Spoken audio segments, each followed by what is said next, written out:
Hello students, welcome to Raghav Pathshala. हमने कक्षा 10 में लास्ट जो वीडियो पढ़ा था वो आपके दो इंट्रोडक्शन पार्ट पढ़े थे कि बहुपद एक्चुअल में होता क्या, बहुपद की परिभाषा पढ़ी, फिर बहुपद के प्रकार पढ़े घातों के आधार पर और पदों के आधार पर, और लास्ट में हमने पढ़ा था बहुपद की घात कैसे निकालते हैं। घात तो बड़ा सिंपल सा था कि आपको जितनी बहुपद की घात दिख रही है, सबसे बड़ी वाली जो घात दिख रही है वही बहुपद की क्या कहलाएगी, घात कहलाएगी। दो नोट लगा के पॉइंट लिखे थे। शून्य बहुपद की घात अपरिभाषित होती है और अचर बहुपद की घात 0 होती है।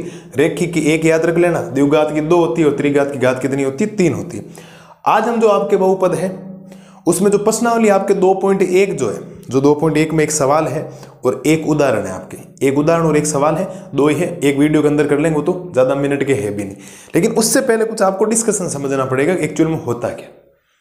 ठीक है, आप मुझे एक बात बताना कि अगर मेरे पास कोई सवाल है कि 3x + 4 ऐसा लिखा हुआ है, और आप एक बात बताओ मुझे कि बहुपद और समीकरण में फर्क क्या होता है। एक तरफ बहुपद लिख रहा हूं, एक तरफ मैं लिख रहा हूं समीकरण, इन दोनों में फर्क क्या होता है, अंतर कहां होता है। ठीक है, आपको एक बात ध्यान रखनी है। जैसे मैंने ये भी सवाल आप मान लो कि जैसे ये लिखा है कि 3x + 4 लिखा है, ये आपके सामने मैंने एक सवाल लिख दिया। ठीक है, 3x + 4 ये एक बहुपद है। क्यों? क्योंकि मैंने बराबर में कुछ भी नहीं लगा रखा है। लेकिन अगर मैं इस सवाल के बराबर में कुछ लगा दूं, जैसे मैंने लिख दिया 3x + 4 बराबर लिख दिया 11 लिख दिया, सपोज दैट, क्या लिख दिया, 11 लिख दिया। अब ये रेख समीकरण बन गया, बहुपद नहीं होगा, क्या हो गया, बस समीकरण। जब भी ये बीच में बराबर का चिन्ह आएगा कोई भी बहुपद समीकरण बन जाएगा, और अगर ये बराबर का चिन्ह नहीं आएगा तो कोई भी समीकरण क्या बन जाएगा, बहुपद बन जाएगा। तो बहुपद को समीकरण बनाने के लिए बराबर में कुछ ना कुछ मान रखना पड़ता है। अगर मैं इसमें कैसे के लिख दूं कि 3x² + 6x + 1 है, और बराबर में क्या लिख दूं, ऐसे 0 लिख दूं, बराबर क्या लिख दूं, 0, तो ये भी मेरा एक समीकरण है। क्या है, समीकरण। हाँ, इसकी घात है तो इसको रेखिक समीकरण बोलेंगे, इसकी घात 2 है तो द्विघात समीकरण हो गया। इस बात का ध्यान रखना। अब थोड़ा सा इनको सोल्व करते हैं, करते क्या, देखो सुनो। तो समीकरण और बहुपद में इतना ही फर्क है, बराबर का चिन्ह आता है। आपके सामने एक ये सवाल है और इसमें बराबर में आपको दे रखा है 0, बराबर में क्या दे दिया, आपको 0 दे दिया। ठीक है सर, ध्यान देना। इधर यहां से मान आएगा 3x बराबर प्लस का उधर जाएगा माइनस का 4 हो जाएगा, और x का मान आ जाएगा आपके पास -4/3। x का मान क्या आ गया, -4/3। ये जो 8वीं क्लास के अंदर आपने ऐसा पढ़ा था, x का मान जो -4/3 आया है, इनको 10वीं क्लास में जो बहुपद पढ़ते हैं उसमें हम इसको शून्य बोलते हैं। क्या बोलते हैं, इसको शून्य बोल दो या इसको मूल बोल दो, एक ही बात है। ये मूल आगे जो चौथा चैप्टर आएगा द्विघात समीकरण, उसके अंदर हम पढ़ेंगे। तो जो भी x का मान आएगा ये, और ध्यान रखना, अब अगर आपको सवाल में ये नहीं देखे कुछ और सवाल पूछ लिया जाए, और सवाल कैसे बेटा, कि आपसे सवाल पूछ लिया जाए कि x² + 7x + 10 बराबर 0, इसमें x के मान निकालो। तो ये तो x की घात यहाँ 2 है तो 2 होती है, द्विघात बहुपद हो जाएगा, और द्विघात बहुपद है तो यहाँ पर आपके घात 2 है तो यहाँ शून्य भी 2 आने चाहिए, एक x का मान 2 आएंगे। तो आप यहाँ पर अगर लिखेंगे तो इसको आपको गुणनखंड विधि से करना पड़ेगा। तो इसको आपको पहले एज इट इज लिखना पड़ेगा, और जो 7x उसको मैं लिख दूँ 2x प्लस का 5x प्लस में 10 बराबर 0। पूरा डिस्कशन करेंगे गुणनखंड विधि का 2.2 के अंदर, टेंशन मत लो। ठीक है, फिर एक ये बन गया, यहाँ से एक ये बन गया, यहाँ से x कॉमन आ रहा तो पीछे बचेगा x + 2, फिर वापस 5 कॉमन आ रहा, पीछे बचेगा x + 2 बराबर में 0, वापस x + 2 कॉमन आ रहा सब जगह, x + 5 बराबर 0, 2 भागों में बांट दो इसको, बराबर 0। ये भी हो गया x + 5 बराबर 0। यहाँ से x का मान आ जाएगा -2, और यहाँ से x का मान आ जाएगा -5। ये हमने करके ऐसे x के 2 मान निकाल लिए। इनको भी शून्य बोला जाता है। ये दोनों भी क्या कहलाएंगे, आपके शून्य कहलाएंगे। लेकिन इसमें पहला जो मान आएगा उसको हम हमेशा अल्फा बोलेंगे। क्या बोलेंगे, अल्फा। और ये जो दूसरा मान है इसको हम बोलेंगे बीटा। क्या बोलेंगे, बीटा। तो हमारे पास 2 मान है, एक आया अल्फा और एक मान आया बीटा। इस बात को आपको ध्यान रखना कि जैसे आपको एक बात बताऊं, यहां x की घात कितनी थी, 1 थी, तो x का मान भी कितना आया, 1। यहां घात थी तो x के मान भी कितने आएंगे, 2। इसका मतलब हो गया जितनी घात आएगी उतने x के मान आएंगे। तो आपको अगर कोई सवाल में ऐसा बोल दिया जाए कि लिखा है 3x² प्लस का 6x माइनस का 1 प्लस x की घात 5 बराबर 0, इसमें आपको शून्य ज्ञात करना नहीं बोले बेटा। इसमें आपको पूछ सकता है इसमें कितने शून्यकों की संख्या होगी।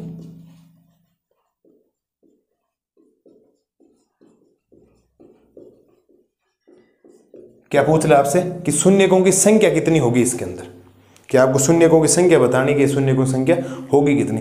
तो घात कितनी इसमें हाईएस्ट 5 है, तो शून्यकों की संख्या भी कितनी हो जाएगी 5। तो आप एक पॉइंट याद कर लेना कि अगर आपको शून्यकों की संख्या निकालनी है तो वो उत्तर दे देगा जितनी बहुपद की क्या होगी, घात होगी। सबको लिखेंगे, अभी टेंशन लो मत। बहुपद की क्या होगी, घात होगी। जितनी बहुपद की घात उतने ही बहुपदों की बहुपद में शून्यकों की संख्या होगी। यहाँ घात 2 थी तो बहुपद में शून्यकों की संख्या भी 2 है, यहाँ घात 1 थी तो ये। और एक बात हमेशा ध्यान रखना, शून्य का मतलब होता है ये मान अगर आप यहाँ रखोगे तो सब वैल्यू 0 बना देगा। देख लो, x गुणा x का मान -4/3 रखोगे और प्लस में 4, भाई x की जगह रख दिए, सॉरी 3 गुणा x का मान हो गया -4/3 और प्लस में 4, 3 से 3 कैंसिल, -4 में से 4 के उत्तर कितना आ गया 0। कोई भी वैल्यू आप चाहे ये वैल्यू भी वहाँ रख के चेक कर लो जाए, भाई -2 यहाँ रखोगे, -2 का स्क्वायर प्लस का 4, और यहाँ 7 किससे -2 से गुणा करोगे तो -14 आएगा, और प्लस में 10, 10 और 10 14, 14 में से 14 के उत्तर कितना आ गया 0।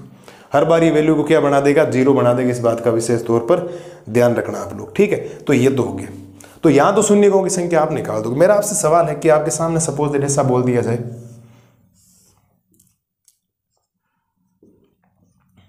ये आपका x अक्ष है, ये y अक्ष होता है, ये x डैश होता है, ये y डैश होता है, ये प्रतिच्छेद बिंदु होता है यहाँ पर O, ठीक है। इसके अंदर कुछ ग्राफ में आपसे ऐसे पूछ लिया जाए,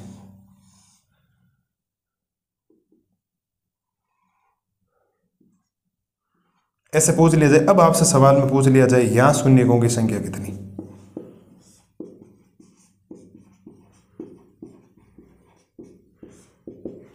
भाई बहुपद आपको दे रखा है तो फिर तो आप बता दोगे जितनी बहुपद की घात होगी उतने क्या होंगे, आपके शून्य होंगे। लेकिन ग्राफ द्वारा भी तो शून्य आ सकते हैं ना। यही है 2.1। एक्चुअल में 2.1 ये है कि आपको 2.1 में इस ग्राफ से ही बताना है। अब जब सवाल देखो होंगे तो आपको पता लग गए होंगे। अब सीधा इसमें नहीं बता सकते, इसमें आपको 2 कंडीशन याद रखनी। कितनी कंडीशन, 2। आपको यदि बोला जाए कि यदि एक कंडीशन दे रखी है px की और एक कंडीशन दे सकता है x बराबर py की, 2 कंडीशन है। मैं तो आपको कह रहा हूं आपके तो केवल और केवल यही कंडीशन है, केवल x वाली, y वाली तो है ही नहीं। अगर आपको बोला जाए कि y बराबर है px तो आपको देखना है कि ग्राफ x अक्ष को प्रतिच्छेद करेगा, ग्राफ x अक्ष को प्रतिच्छेद करेगा। और अगर ये कंडीशन दे रखी है तो ग्राफ y अक्ष को प्रतिच्छेद करेगा। मैं सब सिस्टमेटिक तरीके से लिखूंगा, अभी तो ऐसे लिख रहा हूं केवल, एक बार आप समझ लेंगे इनको, फिर नोट्स लिखने में मजा आएगा। सीधा नोट्स लिखूंगा तो आनंद नहीं आएगा, आपको कोई चीज समझने में इंटरेस्ट नहीं आएगा किसी चीज का, ठीक है। y बराबर px है तो देखो ग्राफ x अक्ष को कहां प्रतिच्छेद कर रहा है, x बराबर py है तो ग्राफ y अक्ष को कहां प्रतिच्छेद कर रहा है। मैंने यहां याद करने का एक तरीका बना रखा है, अगर p के साथ में x आया, p के साथ में क्या आया x, तो p के साथ में जो आएगा ग्राफ वहीं प्रतिच्छेद करेगा। p के साथ x आया तो x अक्ष को प्रतिच्छेद कर रहा है, और p के साथ y आया तो y अक्ष को प्रतिच्छेद कर रहा है। अब अगर आपको कंडीशन सपोज इस सवाल के लिए ये दे रखी होती कि यहाँ y बराबर px दे रखा है, क्या कंडीशन देती होगी कि इस सवाल के लिए ये कंडीशन दे रखी होती, तो आपको देखना था ग्राफ x अक्ष को कहाँ प्रतिच्छेद कर रहा है। x अक्ष का मतलब क्षैतिज रेखा, तो आप कहेंगे सर एक बार यहाँ प्रतिच्छेद कर रहा है, एक बार यहाँ कर रहा है, एक बार यहाँ कर रहा है, एक बार यहाँ कर रहा है, 4 जगह प्रतिच्छेद कर रहा है, तो शून्यकों की संख्या भी कितनी हो जाएगी, 4। बोलो मेरे लाल और लाल में सवाल में कोई दिक्कत है क्या? शून्यकों की संख्या ये कंडीशन के हिसाब से। लेकिन अगर कंडीशन ये देता कि x बराबर py, py का मतलब ग्राफ y अक्ष को प्रतिच्छेद करना चाहिए, तो y अक्ष को ये एक बार ही प्रतिच्छेद करता है। यहाँ पर कितनी बार प्रतिच्छेद करता है, 1, तो शून्यकों की संख्या भी कितनी होगी। आपके केवल और केवल किताब में यही सवाल है, ध्यान रखना। जो उदाहरण है उस सवाल बुक वाले ने दिया ही नहीं दूसरा सवाल, लेकिन आ सकता है। कंडीशन ये है px वाली, y बराबर px है, ग्राफ x अक्ष को प्रतिच्छेद कर रहा है। x अक्ष दोनों ही होगा, धनात्मक x अक्ष भी लेना, ऋणात्मक भी लेना, मतलब जो क्षैतिज रेखा को प्रतिच्छेद करेगा, जहां जहां टच करते हुए जाएगा कोई ग्राफ, वो ध्यान देगा ना। और अगर y अक्ष है, y x बराबर py है, तो ग्राफ y अक्ष को प्रतिच्छेद करेगा। और आप एक चीज नोट करना थोड़ी सी, देखो यहाँ पर ऐसा कुछ ऐसा बना, देखो बना ऐसा, देखो यू आकार बना, फिर वापस नीचे बड़ा यू आकार बना, फिर वापस ऐसे ग्राफ बना, तो ग्राफ ऐसे बन रहा है। देखो या तो ऐसे बन रहा है, या ग्राफ ऐसे बन रहा है, या कभी ऐसे चलेगा, ऐसे ऐसे चलेगा तो ग्राफ या तो ऐसा बनेगा या ग्राफ ऐसा बनेगा। मतलब जो u है वो कभी ऊपर हो रहा है, कभी नीचे हो रहा है, कभी साइड में हो रहा है, कभी ऐसे हो रहा है। तो अगर कभी कोई u आकृति बनती है तो उसको u आकृति को गणित में परवलय बोला जाता है। उस u आकृति को गणित में क्या बोला जाता है? परवलय, यानी कि जिसको पैराबोला बोला जाता है। क्या बोला जाता है? परवलय, यानी कि पैराबोला बोला जाता है उसको। ठीक है सर, ये क्या हुआ? तो ये परवलय जो होता है ना, अगर आपसे कोई पूछे कि द्विघात बहुपद का ग्राफ कैसा बनेगा,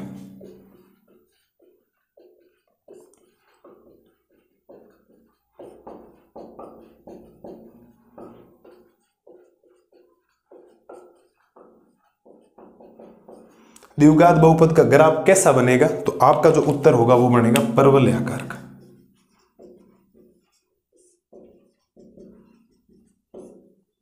कौन सा आकार? परवलय आकार। इस बात को आपको ध्यान रखना। कोई दिक्कत है क्या?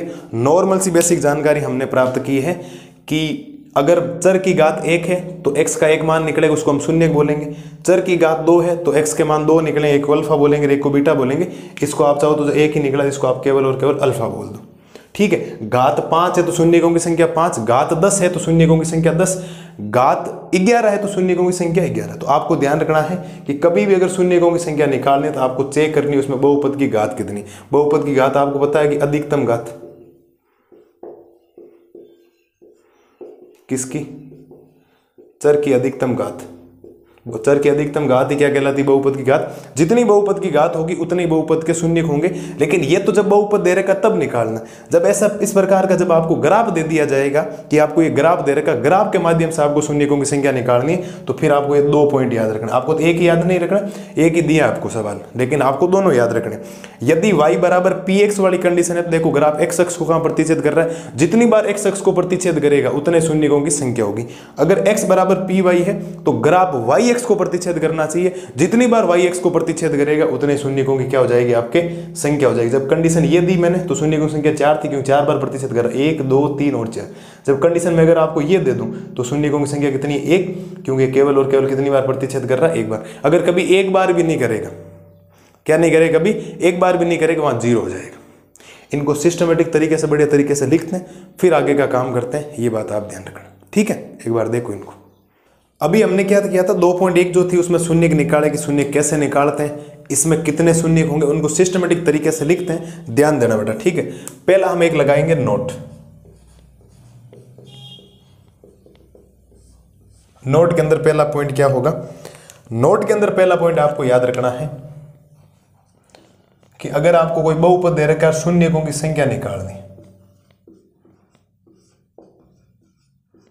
कोई बहुपद दे रखा है, क्या निकालनी है आपको? शून्यकों की संख्या। तो शून्यकों की संख्या उतनी होगी जितनी बहुपद की क्या होगी? घात।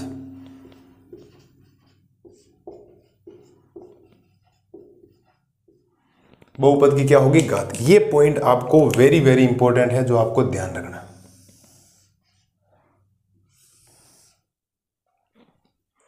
जितने शून्यकों की संख्या अगर आपको पता करनी है, जितनी बहुपद की घात होगी उतनी बहुपद में क्या होंगे? शून्य होंगे। इस बात का ध्यान रखना। इसका मतलब हो गया अर्थात n घात वाले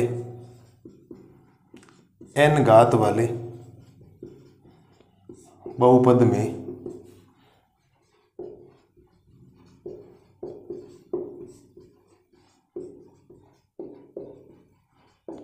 शून्यकों की संख्या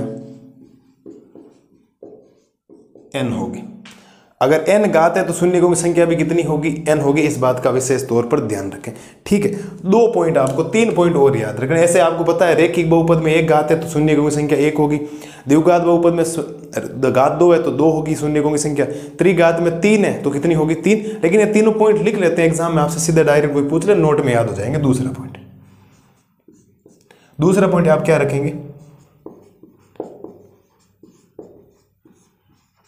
रेखिक बहुपद में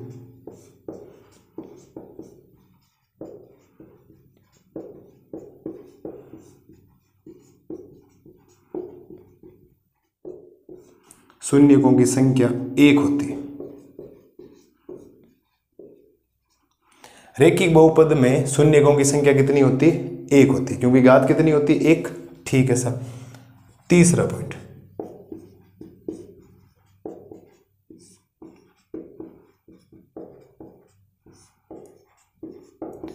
द्विघात बहुपद में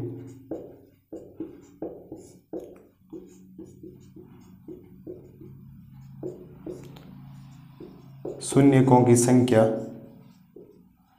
2 होती है। द्विघात बहुपद में शून्यकों की संख्या कितनी होती है? 2, क्योंकि द्विघात बहुपद की घात ही 2 होती है और जितनी बहुपद की घात उतने शून्यकों की क्या होगी? आपके संख्या होगी। चौथा पॉइंट,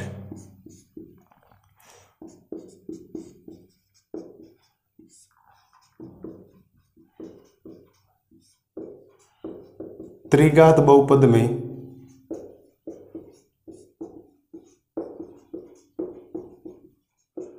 शून्यकों की संख्या 3 होती है।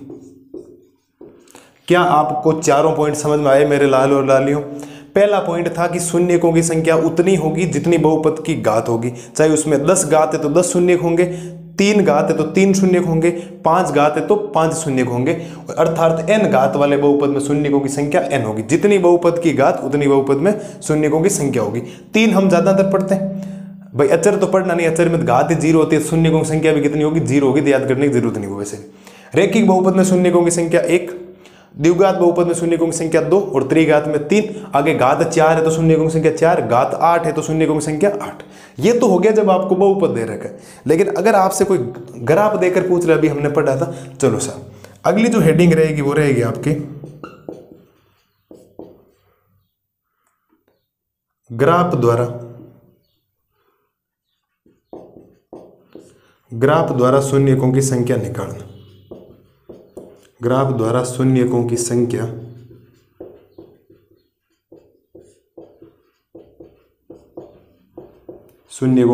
ज्ञात करना।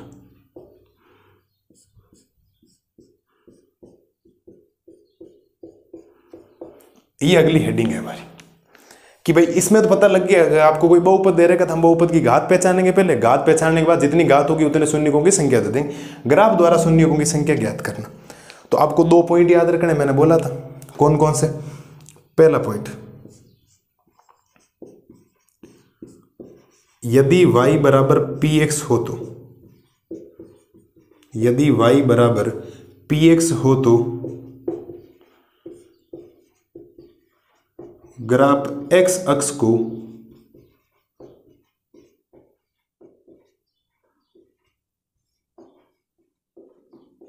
प्रतिच्छेद करेगा।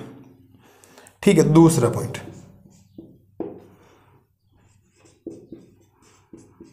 यदि x बराबर py हो तो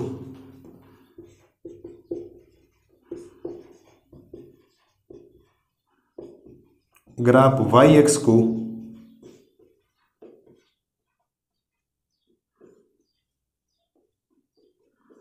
प्रतिच्छेद करेगा। सुनना मेरी बात, मैंने सारी चीजें आपको समझा रखी है। सबसे ज्यादा जो इंपॉर्टेंट है वो है ये, क्योंकि जो 100% जो सवाल है ना आपके एनसीईआरटी वो इस पे दे रखे हैं। यदि आपको दे रखा है कि y बराबर कंडीशन है px या x बराबर है py, तो ग्राफ x अक्ष को प्रतिच्छेद करेगा या ग्राफ किसको प्रतिच्छेद करेगा? y अक्ष को। यदि y बराबर है px तो ग्राफ x अक्ष को प्रतिच्छेद करना चाहिए। यदि x बराबर है py तो ग्राफ किसको प्रतिच्छेद करना चाहिए? y अक्ष को। अगर आपको ये 2 पॉइंट है तो आप आराम से शून्यकों की संख्या निकाल लेंगे। आराम से क्या निकालें? शून्य की संख्या। और तो आपकी तो सारी x वाली है कि कहाँ का x प्रतिशत कर रहा है, लेकिन एग्जामिनर आपसे सवाल इसका भी पूछ सकता है, तो ध्यान रखना थोड़ा सा। ठीक है, बात आगे समझ में। एक छोटा सा पॉइंट और बचा है जो आपको ध्यान रखना। कौन सा पॉइंट? नोट के अंदर लिख देता हूं वो पॉइंट।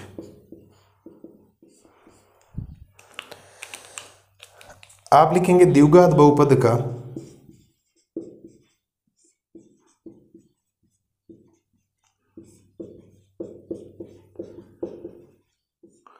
बहुपद का ग्राफ परवलय होता है। परवलय मतलब पैराबोला। अब पैराबोला का मतलब कैसे? या तो ऐसे हो जाए, या ऐसे हो जाए, या यू ऐसे हो जाए, या यू ऐसे हो जाए। इस बात को आपको ध्यान रखना है सर। ठीक है, सुनना मेरी बात। ठीक है, आप तो 2 याद कर लें, बहुत है। आप तो अगर ये 2 याद नहीं करेंगे तो भी ठीक है, किताब में इतना ही दे रखा है। हमने क्या पढ़ा? शून्यकों की संख्या, बहुपद की घात, जितनी घात उतने शून्यकों की संख्या। रैखिक में 1, द्विघात में 2, त्रिघात में 3, क्योंकि सबकी घात 1, 2, 3 होती है। ग्राफ द्वारा शून्यकों की संख्या अगर आपको ज्ञात करनी है तो x बराबर y बराबर px वाली कंडीशन, y बराबर px वाली है तो ग्राफ x अक्ष को प्रतिच्छेद करना चाहिए। जितनी बार x अक्ष को प्रतिच्छेद करेगा उतने शून्यकों की संख्या हो जाएगी। अगर x बराबर py है तो ग्राफ y x को प्रतिच्छेद करना चाहिए। जितनी बार x y x को प्रतिच्छेद करेगा उतनी शून्यकों की संख्या होगी। नोट में ध्यान रखना, द्विघात बहुपद का जो ग्राफ होता है वो परवलय के आकार का होता है। किसके आकार का होता है? परवलय। परवलय यानी पैराबोला, या तो उल्टा यू हो जाए या क्या हो जाए? सीधा यू। ये बात आपको 2.1 में ध्यान रखनी है। ज़्यादा लेक्चर बड़ा नहीं बना, 20 मिनट का ही बना होगा, 20-22 मिनट जितना। लेकिन जो मैंने शुरुआत के वो 10-12 मिनट जो आपको चीज़ें समझाई है ना, वेरी वेरी इंपॉर्टेंट, आपको चांद लगा देगी चीज़ों में, समझ रहे। ये तो मैं चाहता सीधा ही लिख देता, पहले लिख के 5 मिनट भी समझा देता, लेकिन चीज़ें कनेक्ट करने के लिए वीडियो लंबा बन रहा है। अब मेरे वीडियो देखना, पहले वाले वीडियो देखोगे तो आपको ऐसा फील आएगा कि हाँ कुछ चीज़ें कनेक्ट कर रहे हैं, तभी वीडियो लंबा जा रहा है। क्योंकि मैं कोई सूत्र कोई चीज़ लिखवा रहा हूँ, मैं इसको डायरेक्ट नहीं लिखवा रहा हूँ, डायरेक्ट ये सब चीज़ें एनसीईआरटी में लिखी हुई आप पढ़ सकते हो। लेकिन जब तक कनेक्ट नहीं होगा, जब तक आपका दिमाग रिएक्ट नहीं करेगा उस चीज़ की तरफ, तब तक चीज़ें समझ में नहीं आएगी। अब ये कितनी सिंपल वे में समझ में आ गई आपको, मैंने बेहतरीन तरीके से आपके सामने नोट्स प्रेजेंट कर दिए। क्यों? क्योंकि वहाँ चीज़ें आपको मैंने पहले 12 मिनट शुरुआत में जो रफ वर्क होता है ना, एक्चुअल वो मेरा रफ वर्क है ना। मैं समझा ऑनलाइन रहा हूं आपको, लेकिन वो मेरा तो रफ वर्क है। रफ वर्क है तो मैं रफ वर्क की तरह उसको काम कर रहा हूं, लेकिन रफ वर्क के अंदर खूब सारी चीजें बता रहा हूं जो चीजें यहां मैं लिखवाने वाला हूं। ये मैंने सारी चीजें आपको लिखवा दी, सब चीजें याद रखना। अगर आपको ये चीज पता है दोनों पॉइंट ग्राफ द्वारा, तो हम 2.1 का उदाहरण और 2.1 का जो सवाल है वो एक करेंगे, एक वीडियो के अंदर खत्म। 5 मिनट के अंदर करवा दूंगा मैं आपको। कितने मिनट के अंदर? 5 मिनट के अंदर फटाफट। आप देखोगे शून्यकों की संख्या इतनी, आप देखोगे शून्यकों की संख्या इतनी, आप देखोगे शून्यकों की संख्या इतनी। तो ये बातें आपको याद होनी चाहिए, रटी हुई चीज़ें होनी चाहिए, समझी हुई चीज़ें होनी चाहिए। मैं रटने का नाम बहुत कम लेता हूँ, लेकिन कभी कभी याद करने लायक आपको चीज़ें होनी चाहिए। मिलते हैं जल्दी नई वीडियो में। कल की क्लास में हम 2 चीज़ें साथ में करेंगे, उदाहरण भी करेंगे और प्रश्न भी करेंगे, ठीक है। तब तक मस्त रहिए, स्वस्थ रहिए और इन सब चीज़ों का रिविजन करना है। Thank you.